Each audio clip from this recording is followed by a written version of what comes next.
परंपरा की प्रेम से कहो श्री कृष्ण चैतन्य प्रभु नित्यानंद श्री अद्वैत गदाधर श्रीवास भक्त वृंद की श्री श्री राधा कृष्ण गोपिका श्याम सुंदर राधा कुंज गोवर्धन की ब्रजभूमि वृंदावन द्वारक नवद्वीप धाम की जगन्नाथ श्रीरंगम राजभोग प्रसाद வந்து Dhanalakshmi Mataji and Balakrishnan Prabhu sponsor பண்ணிருக்காங்க. ஆக இன்னைக்கு வந்து அவங்களோட பேரன் விட்டல் கிருஷ்ணனோட பர்த்டே. கிருஷ்ணன் எல்லாருக்கும் தெரியும் நினைக்கிறேன். ராமேஸ்வரம் யாத்திரைக்கு வந்தவங்களுக்கு எல்லாம் தெரியும். அவர் தான் ராமேஸ்வரம் யாத்திரை லீட் பண்ணார் விட்டல் கிருஷ்ணன். அவருடைய பர்த்டே இன்னைக்கு விட்டல் கிருஷ்ணனுக்காக பிரார்த்தனை பண்ணுங்க. ஹரே கிருஷ்ணா கிருஷ்ணா கிருஷ்ணா ஹரே ஹரே हरे राम राम राम हरे हरे. நான் 15 வச்சிருக்கோம். காரணம் என்ன சமயம் எல்லாருக்கும் வர முடியாது. 15 ஸ்நான யாத்திரா ஜூன் 27 தேதி ஜெகநாத யாத்திரா மகாமஹோத்சவக்கு ஜெய். ஒரு ஆண்டுல ரெண்டு மெயினான ஃபங்க்ஷன்.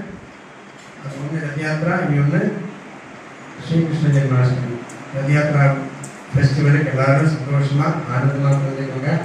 ஹரே கிருஷ்ணா. ஜெய் ஜெகநாத் ஏப்ரல் மாதம் 30ஆம் தேதி அக்ஷய திருதியா. அக்ஷய திருதியான்னு என்ன? அன்னைக்கு தான் பிரம்மதேவன் வந்து பிரபஞ்ச சிருஷ்டி ஆரம்பிச்சிருக்காரு. ரொம்ப நல்ல நாள். அக்ஷய திருதியா அன்னைக்கு சந்தன் யாத்திரா ஆரம்பிக்கும். சூடு காலம் இருக்கிறதுனால எங்களுக்கு ரொம்ப சூடாக இருக்கிறதுனால சந்தன் வச்சு சாப்பிடுவாங்க. சந்தன் யாத்திரா.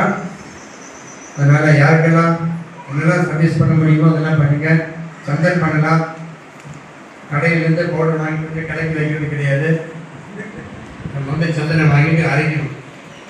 அரைக்கிறதுக்கு யாருக்காவது முடிஞ்சா வாங்க வந்து சந்தனை அரைச்சி கொடுங்க. அது வந்து ஜெகநாதர் மேலே, குட்டி ஜெகநாதர் மேலே, நரசிம்மர் மேலே, கௌரவாய் மேலெல்லாம் போடுவோம். சந்ததி யாத்திராக்கு எல்லாரும் உற்சாகமாக பங்கேற்குங்க. நான் ஏப்ரல் 30ஆம் தேதி ஆரம்பிக்குது. நான் சந்ததி இப்போவே பண்ண ஆரம்பிக்கணும். ஹரே கிருஷ்ணன். யாருக்காவது வந்து இங்கே வந்து சந்தன் பண்ணலான்னு பண்ணலாம். இல்லை நான் வீட்டில் பண்ணிட்டு எடுத்துகிட்டு வரேன்னு சொல்லிட்டு வீட்டில் வச்சு கூட பண்ணிட்டு வரலாம். அது சாணை கொண்டு வேணும், ஒரு கல் வேணும். வரைக்கிறதுக்கு சந்தன தண்ணியும் அதை அப்படியே அடிச்சு சுத்தமாக இருக்கணும்.